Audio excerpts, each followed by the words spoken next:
Hi guys, and welcome back to our channel. Hello. This is actually the second time that we've recorded this intro because the dog next door is going crazy. So Pluto followed us back. if you hear a dog, it's not ours, unfortunately. So first of all, we just want to say a huge thank you to everyone that has subscribed to our channel over the past few weeks and watched our Disneyland Paris January trip. We were just blown away. It was so lovely. Couldn't All your lovely believe comments. the comments and couldn't believe the amount of people that subscribe to our channel. Thank you. Yeah, we were so happy and we had such a good time and we really enjoyed making those vlogs. Yeah. It was such a good time, wasn't it? We already want to go back. So we thought today we'd do our top 10 tips for visiting Disneyland Paris in the winter. That's my contribution to this video. We did our top 20 Disneyland Paris tips, which are more like general tips. So I'll pop that video below. That was after our Disneyland Paris July trip. But we thought we had a few extra tips that are more specific to if you're going to Disneyland Paris in the winter time. Yeah. It was our first time actually going to any Disney park at winter. Yeah, we were looking forward to it because it was a bit of a different experience. I was a little bit dubious. I was like, dubious. That's a good word. I've been watching Miranda. Dubious. Because I just thought, oh no, the cold might ruin it. It might not be as magical. But spoiler alert, we had such a good time. Yeah, so. I mean, you've seen in the video. I mean, I'd go in winter again. Yeah, I would. 100%. So we've got our top 10 tips. We've written them down on my phone here. We actually came up with these on the way back, didn't we? We did. Yeah, while we're travelling on the Eurotunnel. Should we start with number 1? I think that's a good place to start, yeah? Okay, number 1. Number 10. Our first tip is all about the water fountains. In our previous tip video, we told you about all the different water fountains that are across both parks and you can fill up your water bottle, which means you don't have to buy an extra one.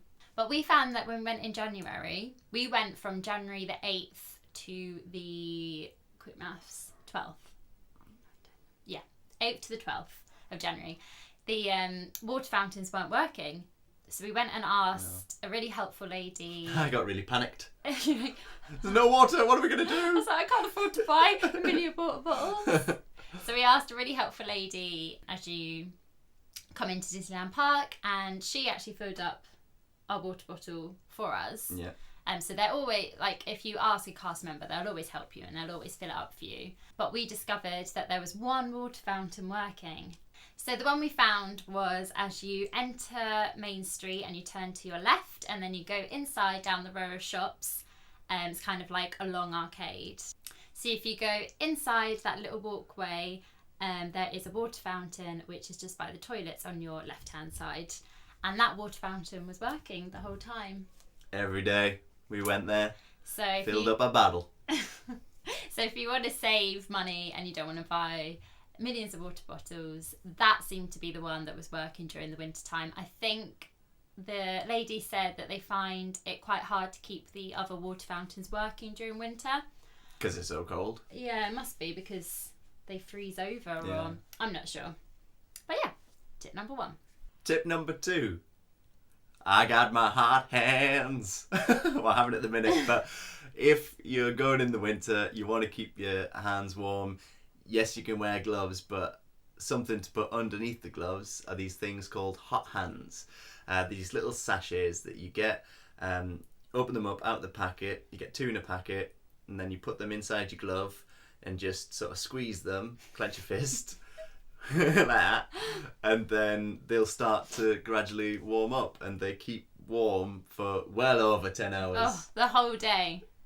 They were brilliant. I mean, we'd take them off when we were eating, and then we put them back on and they'd still be nice and toasty when you headed outside. So, and for me, if I get cold hands, that's the rest of my body. It's like, I'm freezing. But because our hands were warm then, I felt good. I agree. Cold hands and cold feet are the worst. And you can actually get hot feet. Yeah, you can. They make ones that you can put in your shoes as well. We just had the hot hands because it was cold, but it wasn't freezing. But they were a lifesaver. They were so good. And They're really good if you're cheap. going on any sort of winter trip, though, to be honest. Yeah, I thought if you go skiing, they'd be perfect having your ski gloves and then to having your ski boot as well. Yeah. So hot hands from Amazon, I will put the link below. So tip number 3 is if you're a massive Star Wars fan, I would recommend going during Season of the Force. If you check it's just been this year because it was, it actually started the day we left, didn't it? Or the day before we left. No, it was going to be the day after we left. Yeah, that Saturday. But they had started putting up like little bits and bobs. Like, I don't know Star Wars, but what was the Star Wars thing they put up? We got really confused because we were walking that bit where you go through Hollywood, through the studios, just where the restaurants are, and we noticed this big, was it a TIE fighter that was inside there? And we're like, sure, that's not been there before. But they were like sneaking stuff in on the night time and putting stuff up, yeah. And it was looking so good. Yeah. If you're a Star Wars fan, or even if you're not, I think that I think it's on for, I'm not sure how long it's on for, but if you check online for next year, 2019, and check the dates for Season of the Force, I would definitely recommend going to that. The thing I really wanted to see was one day. the projection on the Tower of Terror with the fireworks. It looks amazing. Number 4, when we went, we were in sort of a transitional period between Christmas and then Season of the Force starting and sort of the next stage of the year starting, which meant that there weren't any shows on while we were there. So Mickey and the Magician wasn't on. Forest of Enchantment. There was no outside, like 25th anniversary show, was there? Yeah, there's no outside shows. So if shows are a priority, then just make sure you double check before you go that they're going to be on when you go. Yeah, I mean, we didn't mind too much. We still had a great holiday, and that time that we went was just after all the schools went back, so it was really quiet in the parks, and it was really good. But you do miss out on having the full program of shows. So we got to ride so many more rides because there wasn't any shows on. So, yeah. But I would just double check. I mean, Christmas time, there'll be tons and tons. But if you're going in that January period, I would just check if shows is something that you really, really want to see. I would just check that they're definitely on. Yeah. Tip number 5 is if you're a true Brit like us and you can't survive a day without having a cup of tea, you can ask for a kettle, which they bring to your room. And I didn't know that, actually. I can't remember. I think I researched it. And I didn't realise that you could actually get a kettle for your room. Yeah. So that was so good. And we also picked up these little tea baskets from the reception, which you have to pay for. But they're these really cute baskets. They come with 2 coffees, 2 teas, and these really sweet shortbread Mickey Mouse biscuits. It was €7. Around €7. So, I mean, it was a bit steep, maybe, but the alternative was going to Starbucks, which was going to be even more expensive. So we thought it was quite nice to get that instead. And also, if you know that you can request a kettle, you can bring your own teas. Yeah, especially if you like herbal teas and you don't want milk. Because you can request the kettle, but you don't get mugs or things to put in the tea. So if you bring that along with you, you can have some hot drinks. Yeah. Which is so nice after you come back from the parks. After a full day, take some hot chocolate with you. Yeah, that'd be nice. We didn't. Yeah, that's a good idea. Number 6, you can wear hats on all the rides. However, do you want to take over? I had a few times where I nearly lost my hat. And if I lost my hat, I would have been so cold. So I actually made a little list of the rides, which, I mean, you can wear your hat. Everyone was wearing their like big buddy hats. But I wore my hat for majority of the time. Yeah. Maybe my hat was just a bit too big for me. But these were the risky rides where I nearly lost my hat. And they were Space Mountain, Crusher's Coaster, Tower of Terror, and Rock and Roller Coaster. I think the one where you definitely almost lost it was that Crusher's Coaster. Crusher's Coaster. It like went off my head. I managed to reach up and grab it and pull it back. It was so close. So if you have a hat which you love and you really don't want to lose during the winter, those are the rides which I'd maybe just, you benefit from just putting it in your pocket or something like that. Just in case. Yeah. That's a really random tip, but... And also, I wore my hat and my scarf on most of the rides, and I was sweating when I got on the rides, so it's probably a good idea. Take them off. Number 7. Now, we didn't realise this, but when we went, it was the January sales, and we only found out because did someone tweet us or mention it to us? I think someone tweeted or Instagram does. And let us know that they just started. And they then started we noticed January the 10th. We noticed that everyone was carrying around like multiple bags of Disney goodies. Huge bags. Yeah. Huge bags of stuff. So if you are looking to go shopping, that would be the perfect time, the January sales. And there was a fair amount in the sale. Yeah, there was, yeah. I was happy. We didn't buy too much, but we were looking around. T-shirts and cuddly toys and all sorts. Yeah. If you love a good Disney shopping spree, January sales is the time to go. Yeah. Just maybe double check when they start. Yeah. This year they started on January the 10th. So probably a similar time next year. Number 8 is something which you can't help because it is the weather. But I would check how foggy it's going to be. Because... True Brit. Check how foggy it's going to be. Check the fogginess. It's only because it's absolutely fine during the day, but it's when it comes to the fireworks at night. If it's too foggy, unfortunately, the castle gets completely covered in fog. The fireworks go off and you just can't see anything. I think it happened one time. It was the last January time we were trip. watching it. Mm-hmm. So if you're there, if you have the luxury of being there for a few nights, I would check the fogginess of each night and then maybe watch the fireworks on the least foggiest night.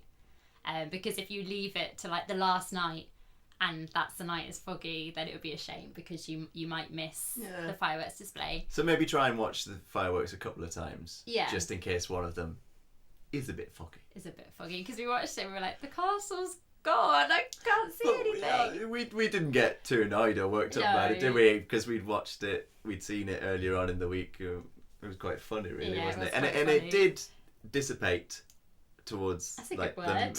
Dissipate, yeah.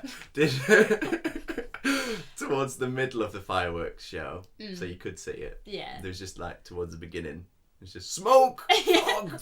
The castle's disappeared. How did they do that?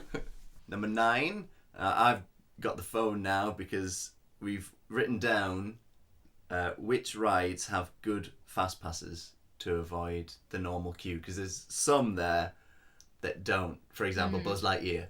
If you get in a fast pass for Buzz Lightyear, it doesn't really get you very far, does it? No, we found that if Buzz Lightyear is about 25 minutes or under, the actual fast pass queue doesn't really get you any further because you still have quite a bit of queuing inside. But we found that these are the really good fast passes. Yeah. So if you want to avoid queuing in the cold during the winter time, get fast passes for these ones. So Star Tours, this was a really good one. Really good. This takes you right past where C-3PO and R2-D2 are, and it takes you right up to where that Roger, the ones checking like the luggage and stuff or something. Takes you right up to the front, so that's a good one. You missed the whole line. Yeah. Tower of Terror, that's a really good That's one. a good one. And that Tower of Terror, majority of the queue is outside. So that's a really good one during winter. Get a fast pass for it because then you miss all the outside queuing.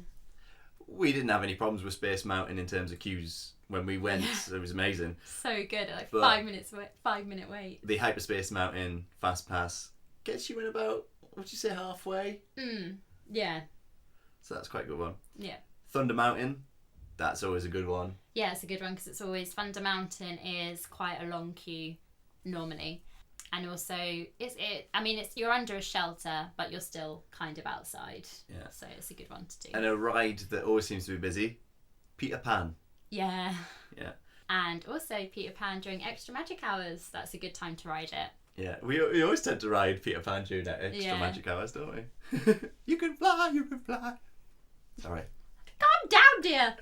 And our final tip, number 10.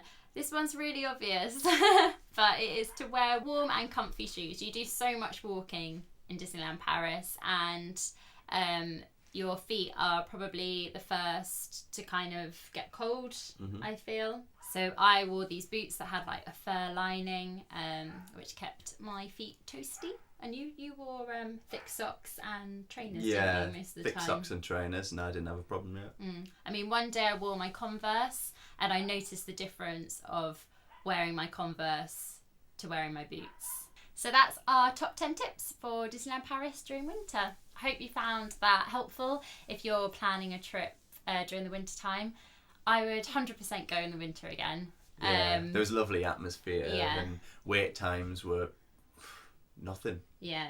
I wouldn't let the cold put you off, because it nearly did for me. I was like, oh, let's just go in summer. But I'm so glad that we went during January. And yeah, don't let it put you off. You still have such a good time. Scarf, hat, gloves, hot hands. Oh, I also filmed... Jazz hands. I also filmed a Disneyland Paris What I'm Packing winter edition. So I'll pop that link to that video below as well if you want more of an in-depth look into what I brought to wear. So like you said, hat, scarf, gloves, all that business. And all that jazz. I'm sorry, I don't know what's the matter with you. What is the matter with you? Anyway, on that note, we will see you in our next video. Thanks so much for watching, guys, and we will see you soon. Like and subscribe. Yes, bye.